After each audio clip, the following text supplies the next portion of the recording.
ಇನ್ನು silicon city ಮಂದಿಗೆ cab taxi shock ಇದು. ಇಂಧನ ದರ ಏರಿಕೆ ಬೆನ್ನಲ್ಲೇ ಓಲಾ ಉಬರ್ ದುಬಾರಿಯಾಗಿದೆ. ಟ್ಯಾಕ್ಸಿ ಕ್ಯಾಬ್ ದರ ಏರಿಕೆಗೆ ಈಗ ಸಂಘಟನೆಗಳು ಮುಂದಾಗ್ತಾ ಇದ್ದಾವೆ. ಉಬರ್ ಅಗ್ರಿಗೇಟರ್ ಕಂಪನಿಗಳಿಂದ ದರ ಏರಿಕೆಗೆ ಪಟ್ಟು ಕಿಲೋಮೀಟರ್ಗೆ 5 ರಿಂದ 10 ರೂಪಾಯಿವರೆಗೂ ದರ ಏರಿಕೆ ಆಗುವಂತ ನಿರ್ಧಾರ ಮಾಡಲಾಗ್ತಾ ಇದೆ.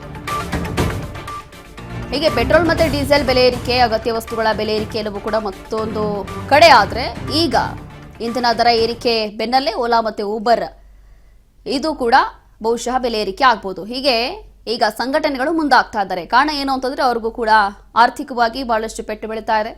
ಊಬರ್ ಮತ್ತೆ ಅಗ್ರಿಗೇಟರ್ ಕಂಪನಿಗಳಿಂದ ದರ ಏರಿಕೆಗೆ ಈಗ ನಿರ್ಧಾರ ಮಾಡಲಾಗ್ತಾ ಇದೆ. ಕಿಲೋಮೀಟರ್ಗೆ 5 ರಿಂದ 10 ರೂಪಾಯಿ ಬಹುಶಃ ದರ ಏರಿಕೆ ಆಗ್ಬೋದು ಅನ್ನುವಂಥದ್ದು ಗೊತ್ತಾಗ್ತಾ ಇದೆ. ಹಾಗಾಗಿ ಇಂಧನ ದರ ಏರಿಕೆ ಯಾವಾಗಾಯಿತು ಅದಾದ ನಂತರ ಇಷ್ಟು ಬದಲಾವಣೆಗಳು ಸದ್ಯಕ್ಕೆ ಆಗ್ತಾ ಇದೆ.